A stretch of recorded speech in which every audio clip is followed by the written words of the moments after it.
लंका में आग लग गई, बांग्लादेश में भी तख्ता पलट हो गया, अफगानिस्तान की हालत भी बहुत खराब है, वहां भी ऐसे ही उलट पुलट हो गया। पाकिस्तान में तो आतंकवादियों की फौज पैदा हो रही है। और कल की बात है कि नेपाल भी बर्बाद कर दिया लोगों ने। सबकी निगाह केवल हिंदुस्तान के ऊपर बनी हुई है, केवल हिंदुस्तान के ऊपर। और अगर इस पर गौर नहीं की हमने और 18 से 30 वर्ष के लोग तैयार नहीं हुए तो याद रखना अभी अभी ऐसे कई घटनाक्रम हो गए कि अपने देश के अंदर भी गृह युद्ध छिड़ जाए। छिड़ना चाहिए, मैं वो उल्लेख नहीं करूंगा, सब लोग पढ़े लिखे हैं ना, तो उन बिंदुओं को आप खुद ही तलाश लेना। आप कहोगे वाह वाह साहब, हम तो राज्य स्तरीय खेल प्रतियोगिता कर ली है, हमने तो कुछ नहीं होने वाला। कुछ नहीं होने वाले भरोसे में मत रहना।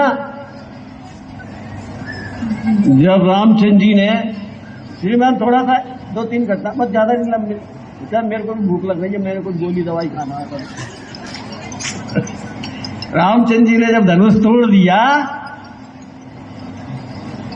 तो इसको बारीकी से समझना, उस जमाने की सबसे सुंदर महिला थी सीता। तो जितने भी वो सभासद आए थे ना, दूर देश के राजा, उन्होंने कहा ये तो कल का बच्चा है, दूध मुआ, चलो अपन सब मिलके इसको हरा देते हैं और सीता को अपन ले जाते हैं। तो लक्ष्मण अकेले खड़े हो गए थे कि तुम बहुत सूरवीर हो गए, मैं देखता हूं कौन भैया को, मेरी भाभी को हाथ लगाता है। तो हम ऐसे तैयार हैं क्या? यही स्थिति पांडव काल में हुई थी। जब द्रौपदी का वरण हो गया था तो सबने उनको ये कोशिश की थी कि पांचाली को छुड़ा लो और इनको मार के भगा दो। हमारे विकास में, भारत के विकास में, सोने की चिड़िया बनने में जितनी भी बाधाएं आने वाली हैं तो उसकी चिंता करो। नालंदा विश्वविद्यालय में कम से कम 12,000 विद्यार्थी थे और 1200 टीचर थे। 1200, 11 लोगों ने उस विश्वविद्यालय को जला दिया था और एक व्यक्ति भी नहीं निकला था कि उस विश्वविद्यालय को बचा पाता। 6 महीने तक उसका ग्रंथालय जलता रहा। इतनी संख्या होने के बाद एक व्यक्ति नहीं निकला, एक। हम कल की कल्पना करें कि हमारे देश में भी अगर ऐसा कुछ होता है तो कौन कौन बाहर निकलेगा?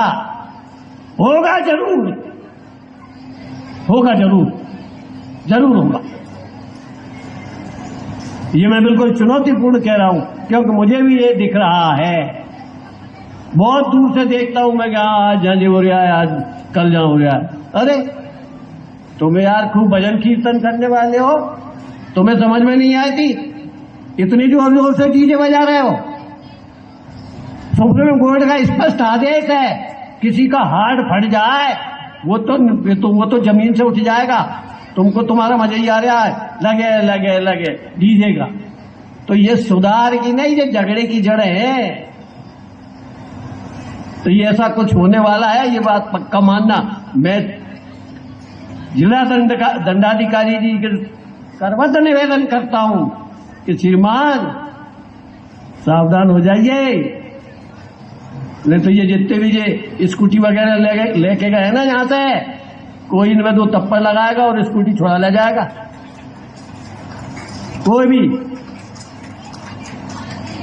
तो हमारे अंदर इतनी शक्ति जरूरी है, इतनी ताकत जरूरी है। नहीं तो जैसे नालंदा विश्वविद्यालय आग लग गई, वैसा का वैसे ही सोमनाथ में भी आग लग गई थी। वहां भी बहुत पुजारी थे, बहुत शिष्य थे, बहुत भक्त थे वहां। वो सब जो कहते रह थे, अरे चिंता मत करो, कुछ नहीं होने वाला, अभी हाल भगवान भोलेनाथ त्रिशूल निकालेंगे और उस राक्षस का वध कर देंगे। ये जब भरोसे मत रहियो, हाँ, जब भरोसे मत रहियो। जो व्यक्ति 1000 वर्ष की तपस्या के बाद भारत में आया है उसको बल देना, उसको ताकत देना, ये हमारा कर्तव्य है। सीमाएं तो सुरक्षित है, सीमाएं सुरक्षित रहने वाली है, पर अंदर कौन करेगा? अंदर की भी तो सुरक्षा जरूरी है। इसलिए मैं दंडाधिकारी जी से निवेदन करूंगा, एक प्रतिवेदन बना है और 18 से 30 वर्ष के लिए आवश्यक मिलिट्री की सेवा ट्रेनिंग देने की कृपा करें। आप प्रतिवेदन भेजिएगा,